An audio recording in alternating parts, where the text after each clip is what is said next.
All right, so recently, Bryson DeChambeau raised quite a few eyebrows and grabbed multiple headlines with his suggestions for possibly improving slow play. And where this comes from was both players and a number of fans expressing their frustration with slow play at the Open Championship. You had groups like Rory McIlroy who took upwards of 3 hours just to get through the first 11 holes on Thursday, but there is a lot more to this story than what meets the eye, including things like conditions and otherwise.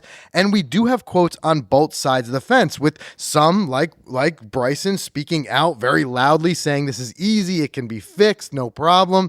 And on the other side, there are players like we'll talk about Keegan Bradley and others who are saying this is not something that can be changed, at least not easily, and it's something that is really not up to the players themselves. So we'll weigh in on some of the solutions that they're being floated out there, some of the other ideas. And I also want to talk about, is this maybe, at least what we saw this past weekend, a little bit of a purposeful talking point on the live side? Because interestingly, and maybe I'm just kind of reading too deeply into this, you guys can let us know in the comments, but most of the complaints, as we'll see in these quotes, came from guys on live because they're much more used to playing faster in their much smaller field. So we will compare the structure of the two and see if there's any lessons that can be learned. And we're going to take it further and talk about what the PGA Tour has been doing and putting in place with things like laser rangefinders and a new broadcast that will include guys' pace of play being displayed both on the broadcast and in the app. And is that going to move people along any quicker? So we got to break into Bryson's quote in just a second. First, I want to thank this week's sponsor, Titleist. And guys, the brand new Titleist T-Series irons are here. Mike and I just got the opportunity to get down there and get fit for them, and it was incredible. Not only the feel of these new irons and the performance, but even the look has been dramatically overhauled. You have the T200s, which have now become the new T250s. Incredible throughout that lineup. If you're someone like me that is blending your set, using for different areas of the bag, things like where I'm getting better ball speed out of the 250s at the higher end of the bag, a little bit more of that deadly pin-seeking accuracy that I love with my T150s on that lower numbers in the bag, being able to now blend them so seamlessly with a new look and a finish that across all of them is just gorgeous and seamless. It's really something you've got to see to believe. Just seeing so much chatter online about the new, not only the new look, but the new performance. A lot of guys out there getting fit, getting to take advantage of, like I said, these new advancements that we're seeing in the T-Series. So take them on yourself, give them a try for yourself. Go on Titleist.com, book your fitting, go out there, hit them all, the T150, the T100, even the new T350s who have been completely overhauled and just look and feel amazing. You guys are going to want to see them and try them for yourself. So go out there, give them a try. Let us know what you think in the comments. Hopefully you guys have as much success with them as we have. So let's dive into this and see, Mike, first where a lot of this frustration kind of came from. Yep. And I think it's worth pointing out that this is now becoming a recurring issue especially in majors. Now, we're going to talk about the PGA Tour. We're going to talk about LIV. But of course, this is not an event in either one of those tours. It's a major. It's a standalone event. Those guys do not have control over this, but their players are playing in it. Some of the things that kind of got the ball rolling on the talking. So first of all, you had on the Thursday round, you had McIlroy playing with Fleetwood and Justin Thomas. And actually, I misspoke at the beginning of this the episode. It took even longer. It was 4 hours for them to get through their first 3 over 8 holes.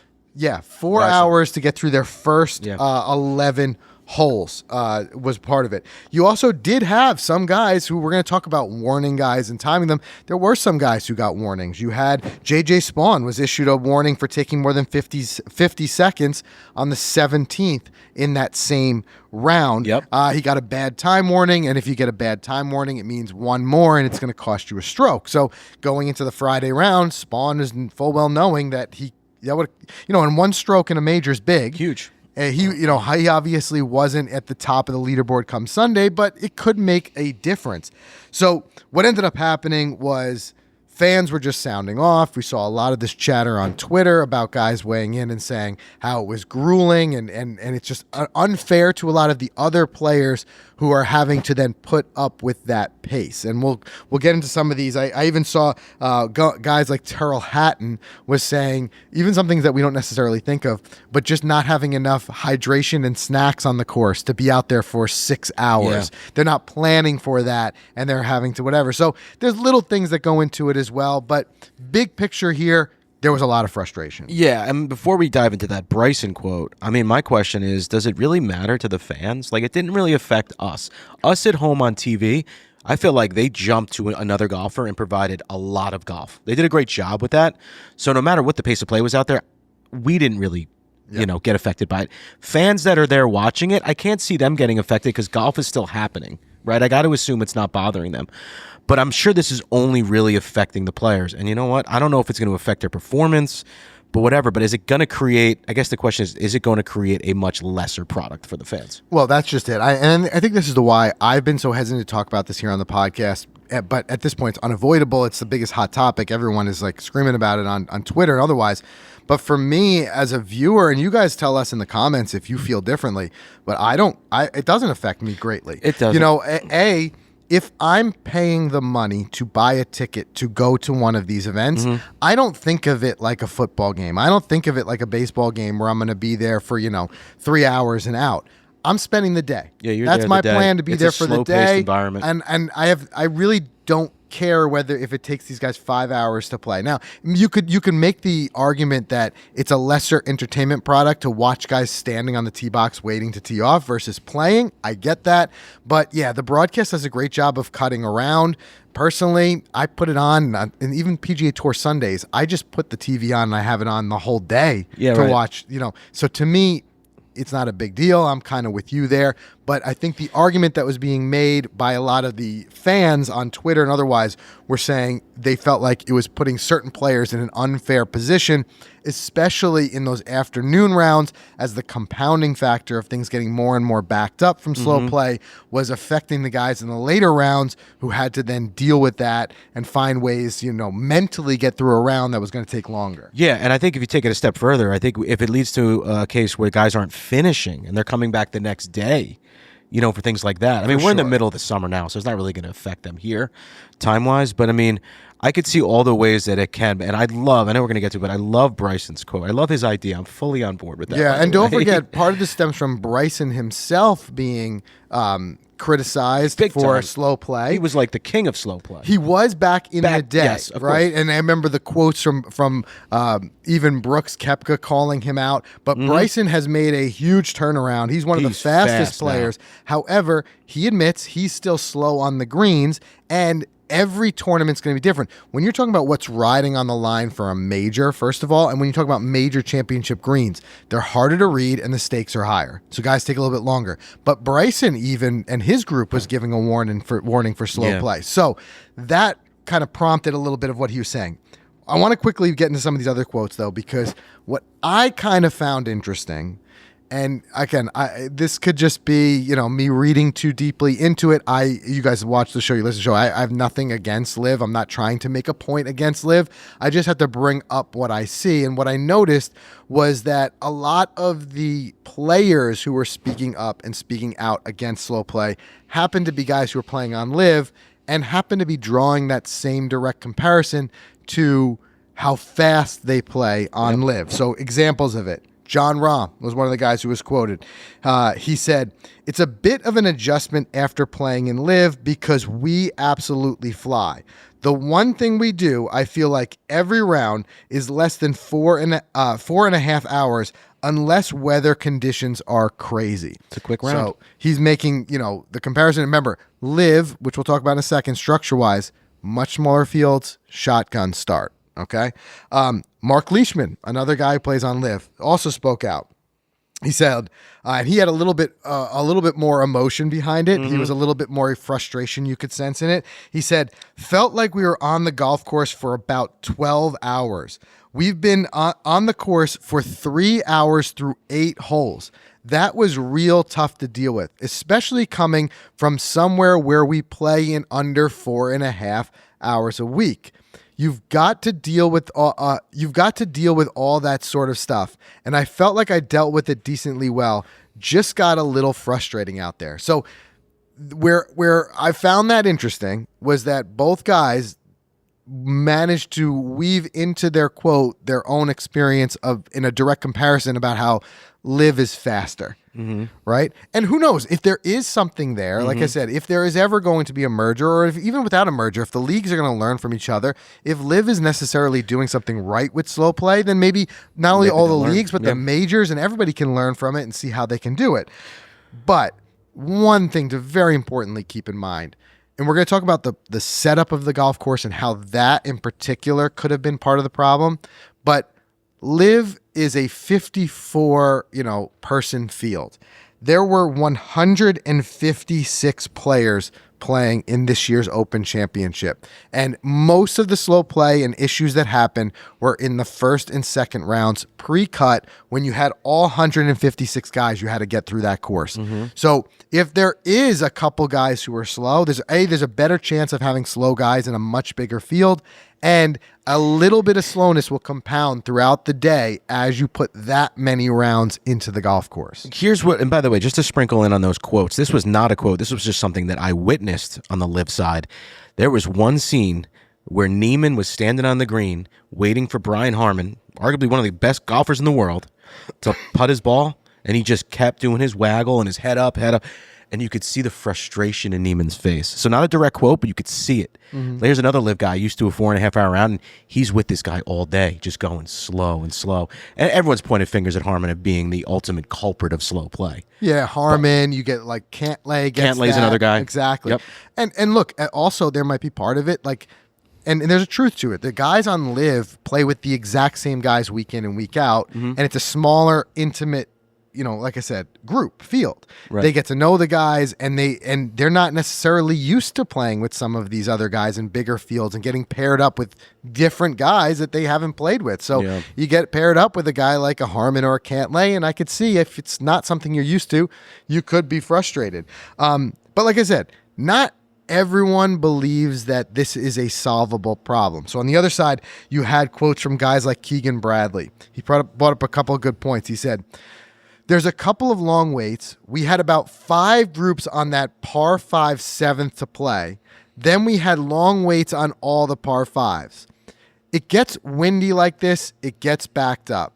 I don't think they can do anything about it," he said. "I don't know. You get to the tee and there's groups on the tee. There's nothing. I mean, what can you do? I don't know what you could do. It's tough. Major championships are long. And when you get out there on these blind tee shots with the wind, and you're going to have guys hitting it in the junk, then it's just going to take a while to find it. And you've got to go back. It's just tough." So what he's speaking to specifically there is conditions do matter. And even John Rahm admitted this in his quote. And this is where, like I said, as we talk through this about how you'd possibly solve this, there's got to be some leeway given for conditions. We didn't see as much slow play as the weather started to clear up later in the week and the guys started to like really go low on that golf course. Yeah, where one of the biggest defenses is the conditions. Sure. What he's saying is that when you have windy conditions like that, where it's taking a lot more time to figure out where and how you're going to play. It throws your playbook out the window completely. In a lot of ways, it's taking these caddies and the players talking a little bit longer on club selection and otherwise. And on top of that, like you said, you've got the long, grass, the fescue where you can lose balls. It could take longer. And all it takes is one guy having to walk back to a tee or replay a shot or call in a rules official because he can't, whatever it may be, to then have this compounding thing that kind of goes back and forth. But where I think one of the biggest issues to look at, as much as for slow play, we look at players, we have to start looking at course setup as well. True. And understand that some courses are going to play faster than others, right? Some courses are, built in the modern era, which are made for tournament play and stuff like that. There are other courses that, a big part of their beauty is the diversity of holes with short par 4s and things like that. And if we want to continue to celebrate these courses like Royal Portrush, we have to understand that to a certain extent, it's going to have an effect on the slow play. So, for example, absolutely. The fifth hole is a drivable par 4. You have that followed by the par 3 6th, and then a par 5 7th, which pretty much all the big hitters could get there in 2. So if you think about that, just that stretch, you had just about everybody. I think one guy was quoting and saying 90% of the field can reach the par 5 and 2. Yeah, so everyone has to wait, right? So now if you get to a point where you're going par 5, where everyone's got to wait for the green to clear before they can play their second shot, into a par 3 where obviously you have to wait for the green to clear to play, into another par 5 that's reachable in 2, it doesn't matter necessarily how fast or slow an individual player is.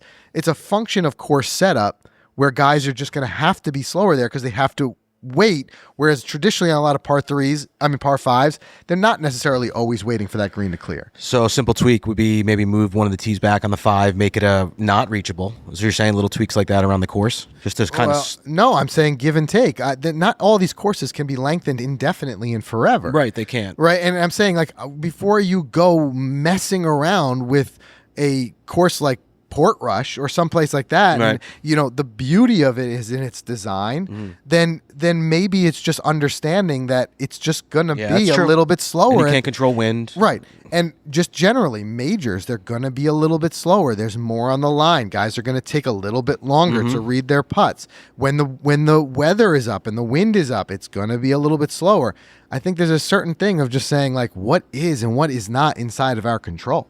Are we seeing slow play like this at like the Rocket Mortgage Classic? I mean, I hear that it's just as slow everywhere, but I could see where you're right, where it's major, it's a bigger title on the line. Guys are going to read their putts a lot more, and they're going to slow everything down. I feel like this was maybe just a headline for this weekend. Slow play is just a debate that's going to come up forever. Like I said, that's why it gets a little bit exhausting even to go through. But like slow play, yeah, it happens just about everywhere. And we'll talk about what the tour and some of those have been putting in to try to make it a little bit quicker. But you do look, if the guys on Live are making the claim that they're pretty much always in and out in 4 hours, well, part of that is much smaller field sizes, courses like that are set up for that type of tournament play that don't necessarily have as many bottlenecks. So, but there's a give and take to that. Like, do you want, as a fan, would you want to see smaller fields just to make the pace of play faster? As a fan, would you want to see them rule out certain courses with reachable par 4s, reachable par 5s, and you no longer can play there just to slow, speed the pace of play up a little bit? I don't know. It's tough to say, but let's before debating that, let's get into Bryson's solution, like talking about his quote specifically, and then we'll see, like I said, big picture, is it even applicable? Yeah. So what Bryson said was, it's very simple. It's not difficult at all. You individually time everybody for their whole entire round. It's very simple. Nobody wants to do it because people are too scared to get exposed, which I'm an advocate for. I'd love to be timed, and I have no problem with that. My putting, I'm more deliberate, and I take more time on that. But when it comes to iron shots and off the tee, I'm pretty fast. He then expanded on the idea further, saying, I think it would be more fair towards everybody. If somebody's playing slower, the official can go up to them and say, hey, man, you're over par with your time.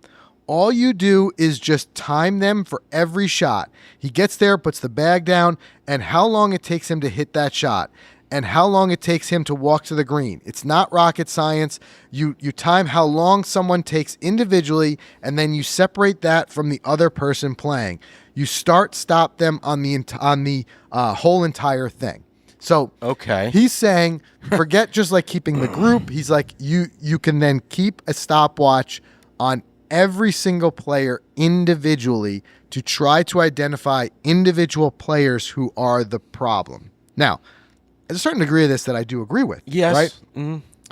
If then, going back to what we were saying earlier, we could start to identify if things like weather conditions, if things like course setup are the problem, or the players are the problem. And the way you identify that is, let's say you took a group, I know we're calling out Harmon here, but let's say you were timing that group. Yeah. And there's two things that can happen. Either everyone in the group is over time, and in which case it's something probably, the chances are it's something other than the players. Maybe it's the terrible conditions are so bad that it's affecting everybody, whatever it may be. Or if there's just one player, then you know it's the player and not the conditions or the course setup. Right. And you can kind of address it as such. Yeah. Mm-hmm. But like I said, the trouble that becomes is that how do you adjust that, according to the conditions or whatever of the day? Because I know personally, let's say it was a 50-second timer on every shot. Well, what do we do now if I'm standing there and I can't take my shot within 50 seconds because I can't safely play my shot into a par 5 green because the green's not clear? Yeah, what do we do there? Right. Like, how do we adjust it? I get what Bryson's saying is that, like, it's conceptually simple enough in that we now do have the technology. You think about what we do with tech now, tracing every single shot, the stats on every single shot, all that type of stuff. It would not be hard to implement, whereas in the past it may have been, for a field size that big of over 150 players, to time every player, every shot. It's something that can now be done with technology. Yeah. So that hurdle is kind of overcome, but it's more so in the application of, where do we give and take with a little bit of subjective leeway on that, because some things that are outside of the player's control. Yeah, right. I get it. And I'm sure certain things like that, like players have to be off the green in order for someone to hit their approach shot anyway. So maybe there is a way. I mean, it seemed very scientific, all those little variables. Someone's going to be walking around with 120 guys with stopwatches.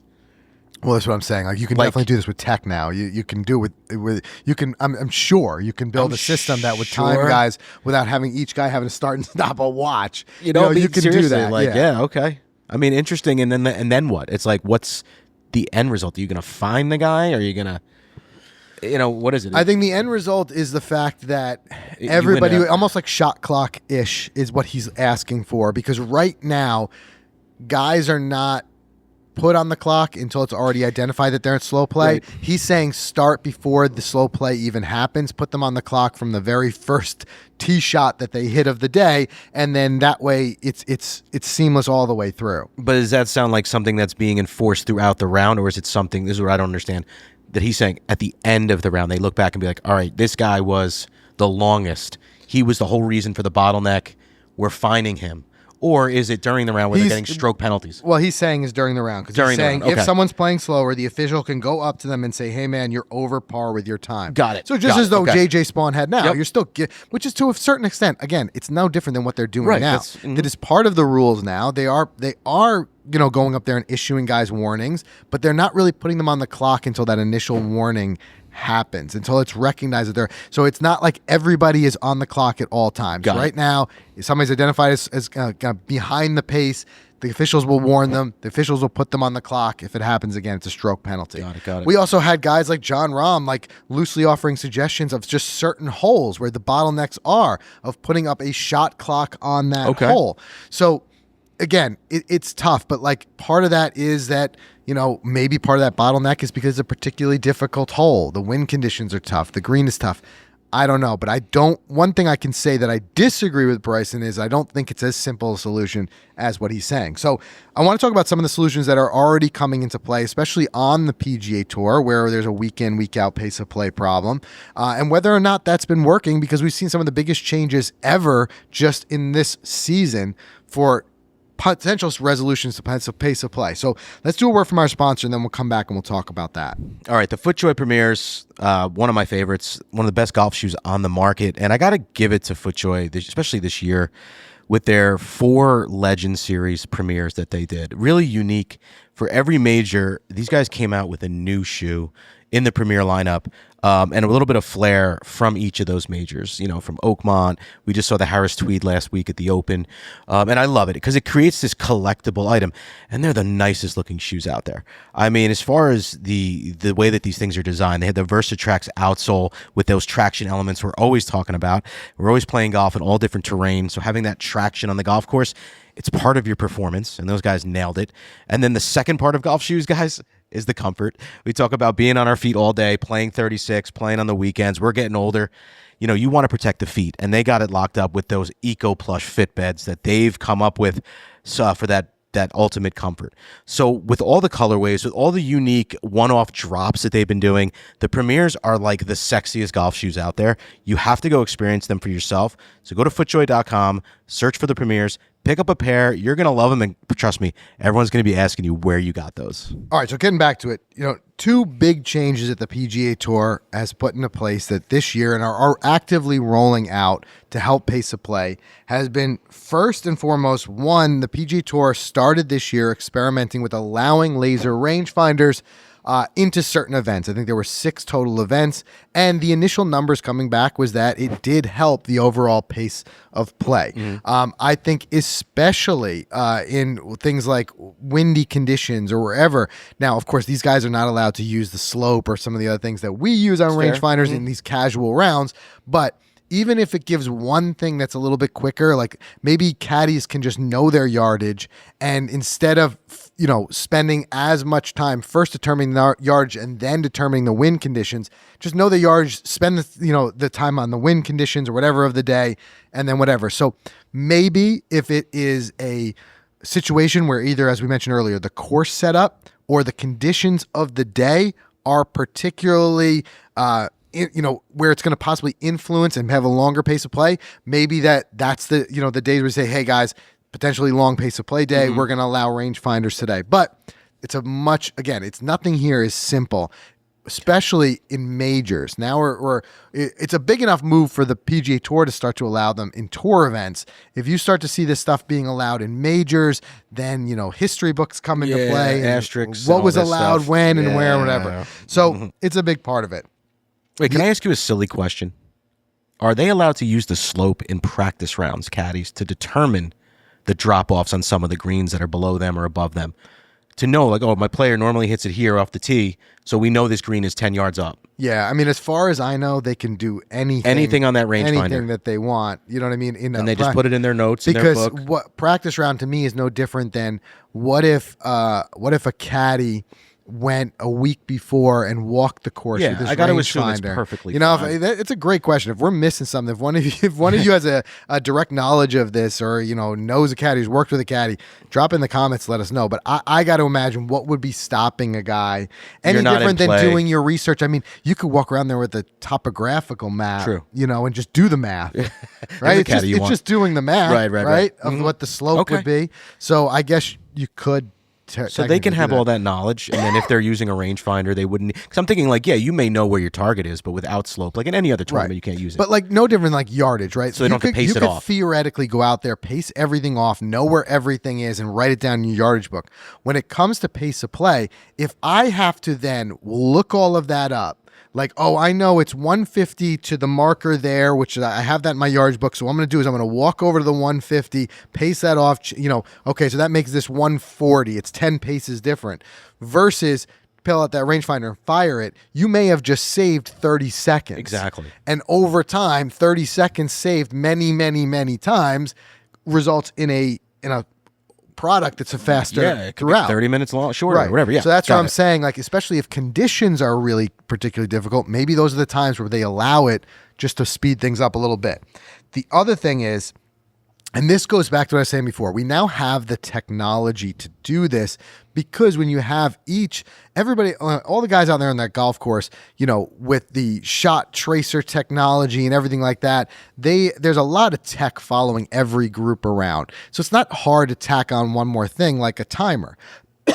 So what we're seeing now, the PGA Tour is now starting to include pace of play statistics directly in not only the broadcast, but also if you go into the app while a PGA Tour event is live and you're going through that kind of shot by shot detail, you can actually scroll over now, and one of the things they'll have there is the pace for every player. Oh, wow. So it's being monitored. And to a certain extent, that's the type of thing that I wonder if it will at least cause some of the more notoriously and chronically slow players to now know that their there's visibility on that for fans and for the broadcast.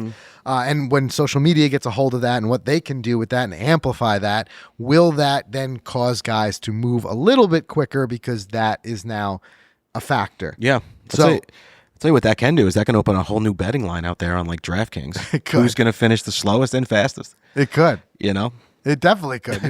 What's the over-under on when Cantlay finishes? Right.